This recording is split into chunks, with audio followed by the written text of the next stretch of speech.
राम राज्य का सरकार है, राम राज्य का तो तभी भी आज से थोड़ी ना राम राज्य है। और हम तो पैदा भी नहीं हो तो उसके पहले से राम राज्य चल रहा है। आई तो कहते हैं कि 2014 से 2014 में तुम भी पैदा हुए हो, तुम कब पैदा हुए था? हम तो 2014 पहले के हम लोग पैदा है। 2027 में वो जो खुद अपना मठ पर जा करके अब घंटी बजाए और पूजा करे और जा करके सब कुछ करे वहाँ पे। दोस्तों नमस्कार, मैं नितिन यादव, एक बार फिर से स्वागत आप सभी का हमारे YouTube चैनल पर। मुख्यमंत्री योगी आदित्यनाथ लगातार गरीबों की बात कर और फिर उन्होंने कहा है कि 3 साल में गरीबी खत्म हो जाएगी। 2027 में 2 साल बाद चुनाव है और अखिलेश यादव वहीं पर कहते हैं 2 साल में योगी आदित्यनाथ खुद यूपी से खत्म हो जाएंगे। अब सवाल दोनों तरफ से, इसी बीच कालंदी भरद्वाज समाजवादी पार्टी के नेता, उनसे बात करते हैं क्या होने वाला है 27 के चुनाव या 3 साल में गरीबी खत्म होगी। योगी जी कह रहे हैं 3 साल में गरीबी खत्म हो गई, अभी तक नहीं हुई। वो तो दिखाई सबको दे रहा है कि 10 साल में किसकी गरीबी खत्म हो रही है। अरे 3 साल में खत्म होगी। और 10 साल में तो खत्म नहीं कर पाते, 3 साल में क्या उखाड़ लेंगे वो? 3 साल में क्या कर पाएंगे? गरीबी खत्म करेंगे, कुछ नहीं कर पाएंगे। ये सब जुमलेबाजी था। जनता जहाँ का तहाँ ठस से मस्त बैठी हुई है और ये जो है जो धांधली करके जीत रहे थे, धांधली करके निकल रहे थे। अब ये है कि 2027 में वो जो खुद अपना मठ पर जा करके अब घंटी बजाए और पूजा करे और जा करके सब कुछ करे वहाँ पे। मुख्यमंत्री है, वो कह रहे हैं हम फिर वापस आएंगे और 3 साल में गरीबी खत्म करेंगे। वो कुछ नहीं कर पाएंगे। मुख्यमंत्री जी कहते भी सवाल नहीं सुने होगे तुम, ये भी तो नहीं सवाल सुने। तुम्हारा ही बंधु भाई जो बोल रहे दिखा रहे थे, हम देखे मीडिया में। क्या सवाल बताइए? ये सवाल ये था कि वो कहा कि मुझे अब जो है जो चुनाव नहीं लड़ना है, मुझे अब आगे का नहीं करना है क्योंकि मैं थक चुका हूँ। मैं जब मुझे अगर मुझे तो टाइम मिल जाएगा तो मैं चला जाऊंगा, गोरखपुर चला जाऊंगा। तो वो खुद नहीं कहते हैं, खुद ही कि मैं 24 घंटा जनता को नहीं दे पाऊंगा। तो ऐसे मुख्यमंत्री खुद पहला ही आगा जब बता दे कि मुझे न लड़ना है, ना मुख्यमंत्री पद लेना, तो इस्तीफा दे देना चाहिए। अरे लेकिन भाजपा गवर्नमेंट में तो रहेगी भाई, योगी जी नहीं रहेंगे, कोई और मुख्यमंत्री बनेगा। लेकिन 3 साल में गरीबी खत्म करने की जो बात करें कर पाएंगे? नहीं खत्म कर पाएंगे। जो 10 साल में इतना ज्यादा भ्रष्टाचार मचा दिया, गरीबी का खत्म करेंगे। क्या कह रहे हैं, कहाँ से भ्रष्टाचार बढ़ गई है कि गरीबी खत्म हो रही है? खत्म हो रही है गरीबी? कुछ नहीं हो रहा है। देख लेना, आप भी यहीं पर आओगे, हम भी यहीं पर आएंगे। खत्म नहीं होगी। ये सब जुमलेबाजी है, धोखाबाजी है।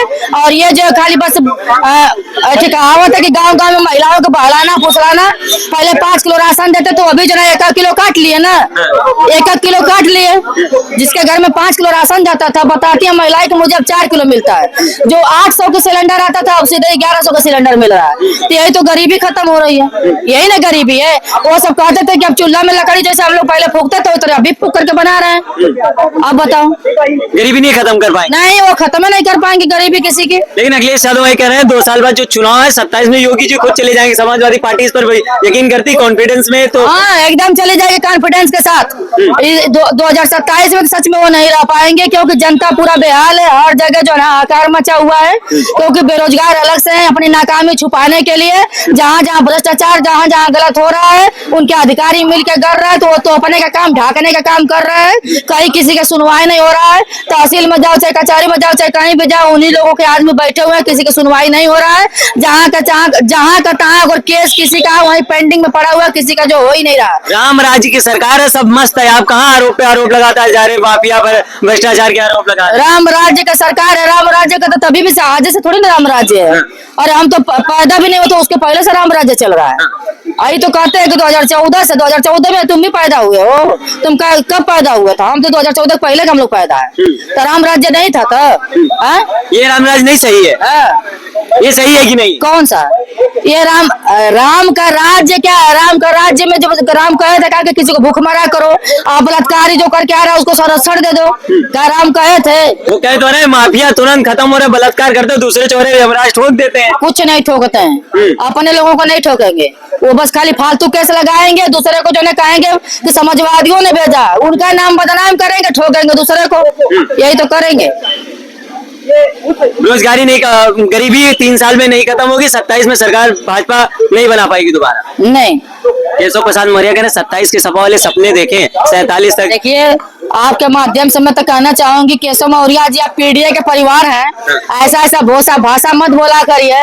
तो जो दोबारा आप सिराथू से हार गए, कौशाम्बी से निकल ही नहीं पाए, दोबारा न रहे आपकी राजनीति न खत्म हो जाए। इतना सोच लीजिए। भाजपा वाले लगे खुद उनको खत्म करने के लिए, मुख्यमंत्री बनाए हैं केशव प्रसाद मौर्य को। कुछ नहीं, वो का आप देखे थे जाकर के कैसे कैसे सब क्या कर रहे हैं, आपको पता है? अरे वो आज भी आ जाते, आज भी हम लोग को समाजवादी में समेट लेंगे उनको। आ जाए, हम तो बुला रहे हैं कि आ जाइए मुख्यमंत्री साहब। आपको भाजपा में वहाँ पर नहीं, वो सामंतियों का है। आप आ जाओ, पीडीए के परिवार के आप हो, यहाँ पर ज्वाइन करो, सब ज्वाइनिंग चल रही है। वो भाजपा के साथ है, वो कहीं नहीं जाने वाले, वो लगातार कहते हैं। लेकिन 27 मुश्किल लग रहा है। क्या लगता है समाजवादी पार्टी और समाजवादी पार्टी के कार्यकर्ता कितना मजबूत इस काम समाजवादी कमजोर नहीं है, ये संविधान के द्वारा काम चलेगा। संविधान के द्वारा यहाँ पर भारत का जो वर्क होता है और संविधान के द्वारा पीडीए का पूरा परिवार। आज आपने देखा था कि यहाँ पर बहुत बड़े नेता बसपा के शामिल हुए हैं समाजवादी पार्टी में। आदरणीय दद्दू प्रसाद जी वो कैबिनेट मंत्री रह चुके हैं। और समझ लीजिए कि बसपा के जितने नेता हैं सब देखना 1 महीना के अंदर सब आ जाए। शामिल होने की बात है, लेकिन वही कैबिनेट मंत्री संजय निषाद कह रहे हैं नेताओं के शामिल होने से वोट बैंक नहीं शामिल होता है। उनके कहने से तो वो तो खुद ही नहीं एक वोट कहीं दिलवा पाएंगे। कहा ना दिलवा लिए वोट, कहा ना जिता लिए, गए तो थे प्रचार करने के लिए। लेकिन क्या तो वही रहे कि वोट बैंक नहीं आता, नेता आते साथ में वोट बैंक लेके नहीं आते। ऐसा नहीं, वो खुद नहीं दिलवा पाएंगे, अपने जीत कर दिखा देना। अपने चुनाव वाले कैसे लड़ना जरा, अपने भी तो चुनाव लड़ रहे हैं ना, उनके बेटे साथी घूम रहे हैं वो भी।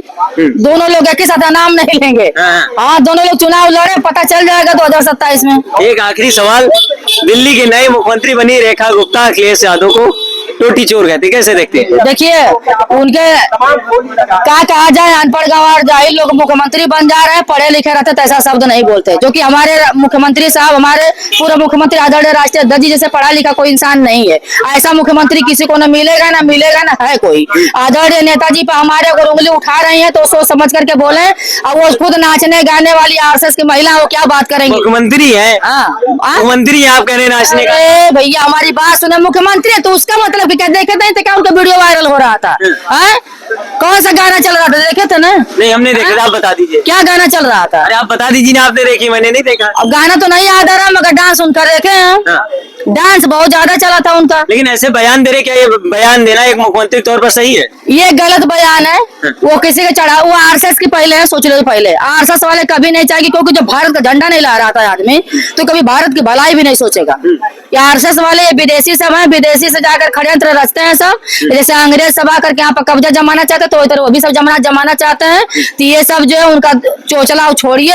यहाँ पर उनका कहने से उनका बनर घुड़किया करने से नहीं कोई डरने वाला है। कोई नहीं, कोई डरने वाला नहीं। चलिए, बात करने के लिए बहुत बहुत धन्यवाद।